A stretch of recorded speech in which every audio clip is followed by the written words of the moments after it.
किसान भाइयों नमस्कार।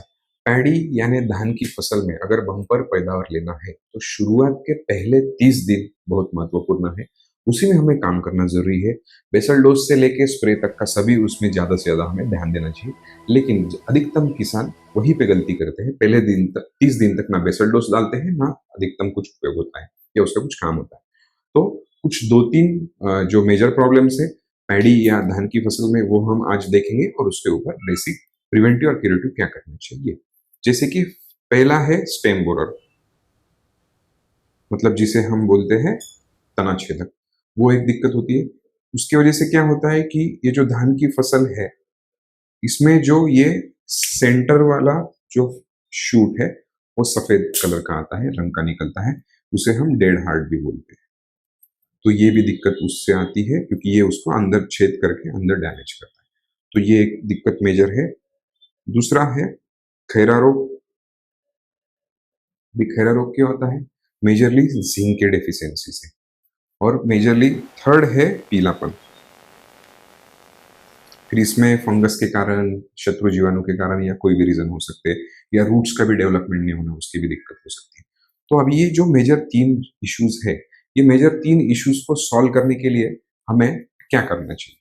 तो अभी अधिकतम किसान बेसल डोज ये पहले नहीं डालते हैं, बाद में डालते हैं। तो मैं आपको सजेस्ट करूंगा ये पहले डालना चाहिए।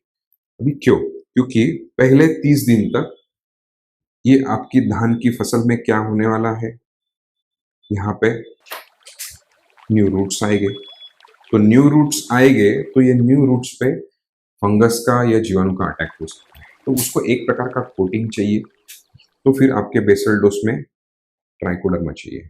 उसके बाद में अंदर तक फंगस जा सकता है, तो उसके बचाने के लिए अंदर तक कुछ जाना चाहिए।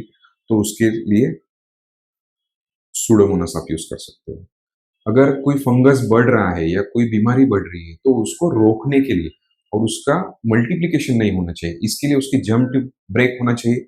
इसके लिए आपको चाहिए बैसिलस।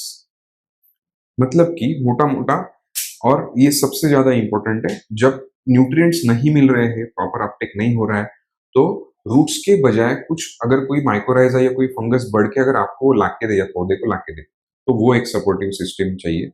सिम्बायोटिक रिलेशन हम जिसे कहते हैं, तो उसके लिए हमें चाहिए वैम, मतलब माइक्रोराइजा। और बेसिकली एनपीके और बाकी सब तो चाहिए ही चाहिए। तो ये सब अपटेक करने के लिए भी हमें कंसोर्शिया या नाइट्रोजन फास्फोरस पोटैश का Azotobacter PSB KMB Thiobacillus macronutrient, ये सब कॉम्बिनेशन में चाहिए। तो ये अगर सब हमें एक उत्पाद में चाहिए तो हम मिसावैम का उपयोग कर सकते हैं। मिसावैम में ये 4 kg में ये सब जीवाणु और फंगस का कॉम्बिनेशन आता है। तो बेसल डोज में हमने ये एक 4 kg ले लेना है।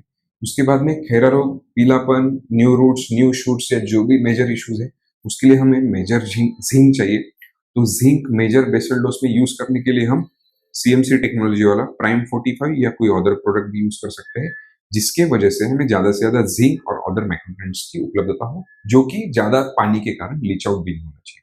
तो ऐसी टेक्नोलॉजी अगर चाहिए तो सीएमसी टेक्नोलॉजी वाला ही उपयोग आप करें। उसके बगैर दूसरा उपयोग करने से लीच आउट होने के चांसेस या फिक्सेशन होने के चांसेस ज्यादा है। अभी जो स्टेम बोरर है उसके लिए हमें फर्स्ट स्प्रे में मैं जैविक आपको सजेस्ट करूंगा। एक आपको बैसिलस सबटिलिस ये जीवाणु ले लेना है, जिससे कि कोई फंगस या कोई दिक्कत नहीं आनी चाहिए। उसके बाद में उसे उसमें हम बायोवेटर लेंगे। बायोवेटर ये सिनेमा वेरम ऑयल वाला ऑर्गेनिक प्रोडक्ट है, जिससे कि कोई भी प्रकार की कीट, जितने भी कीट हमारे पैडी के या धान के फसल पे आते हैं, उसको कवर करने के लिए ये फसल को अंदरूनी अंदर और बाहर से कांटेक्ट और सिस्टमिक तरीके से कड़वा कर देता है। और इसकी वजह से पौधे पे कोई स्ट्रेस भी नहीं आता है। तो ये एक कॉम्बिनेशन हमें लेना है। इसमें अगर जरूरत हो तो हम एनपीके का भी उपयोग कर सकते हैं। ये एक फर्स्ट स्प्रे लेना है। और सेकंड स्प्रे में हमें अधिकतम प्रमाण में जिंक जाने के लिए crop flux, nutrient movement dependency technology वाला क्रॉप फ्लक्स, जिसमें 6% तक जिंक है। अदर कोई भी माइक्रोन्यूट्रिएंट के खाद में इतना जिंक नहीं आता है, इसमें जिंक 6% है और अदर न्यूट्रिएंट्स भी 2 टाइम्स है। तो इसका एक ग्राम से हमें स्प्रे लेना है। इसमें भी आप जरूरत के हिसाब से फंगीसाइड, इंसेक्टिसाइड या अदर कोई भी चीज डालना है तो डाल सकते हैं। तो ये 2-3 कॉम्बिनेशन आप पहले 30 दिनों में जरूर करें। अभी अगर आपको आपके फसल के हिसाब से प्रिस्क्रिप्शन या शेड्यूल्स बनाकर चाहिए तो वो हम दे सकते हैं। क्योंकि हर एक किसान की वैरायटीज फसल की अलग होती है, पैडी की, या फिर सॉइल का प्रकार अलग होता है, मिट्टी का प्रकार अलग होता है, क्लाइमेट एनवायरनमेंट अलग होता है। तो एक कांस्टेंट शेड्यूल्स हर किसी को मैं आपको नहीं दे सकता हूँ। लेकिन अगर कमेंट में आपका फ़ोन नंबर, आपके जिले का नाम और आपकी फसल का नाम अगर ये डालकर दे, तो अगले 24 से 48 घंटे में हमारी धान की एक्सपर्ट टीम आपसे संपर्क करेगी और जो भी दिक्कत है उसके ऊपर सॉल्यूशन देगी। या फिर स्क्रीन में जो नीचे आपको फ़ोन नंबर दिखाई दे रहा है, उस पे सिर्फ व्हाट्सएप उपलब्ध है। व्हाट्सएप पे आप सिर्फ पैडी या धान ऐसा लिख के आपको भेजना है या आपके फसल का नाम भेजना है। तो उसके ऊपर क्या-क्या दिक्कतें हैं, अगले 48 टू 78 आवर्स में हम आपसे संपर्क करेंगे और आपको योग्य मार्गदर्शन देंगे। तो ज़रूर हमें कमेंट या व्हाट्सएप करें। और ये वीडियो अगर अच्छा हो, इसमें टेक्निकल नॉलेज आपको पसंद आया हो, तो आपके किसान भाइयों को शेयर करें, हमारा चैनल भी सब्सक्राइब करें और लाइक भी करें। धन्यवाद।